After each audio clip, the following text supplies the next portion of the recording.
On a montré aujourd'hui à l'ASCO des premiers résultats sur nos cancers tête et cou, une phase 1-2, qui a été réalisée sur des patients fragiles et âgés, donc des patients qui ont du mal à supporter des produits toxiques. Et ce que l'on a montré dans cet essai, c'est que notre produit n'avait pas de toxicité, donc chez les patients fragiles.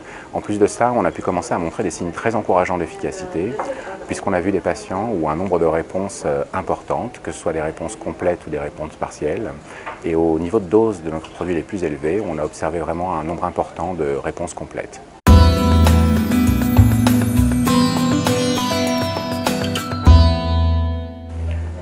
Nous avons développé des nanoparticules qu'on appelle NBTXR3 et ce produit est destiné à être administré directement à l'intérieur de la tumeur.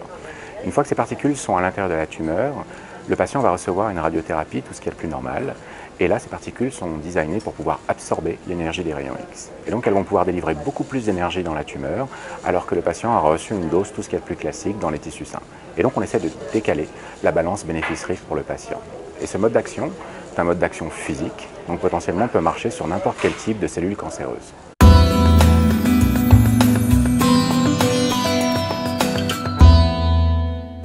Avec ce type d'approche et des modes d'action physiques, on peut imaginer qu'on pourrait traiter tout un tas de tumeurs différentes, au moins toutes les tumeurs solides et une partie des métastases qui découlent de ces tumeurs solides.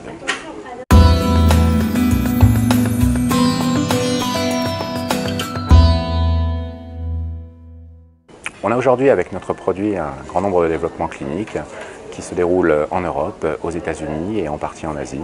7 essais cliniques dans des cancers différents. Donc avec les derniers résultats que nous avons publiés, on imagine pouvoir accélérer tout notre développement, notamment pouvoir amener notre produit sur le marché plus rapidement aux États-Unis que ce qu'on avait prévu initialement.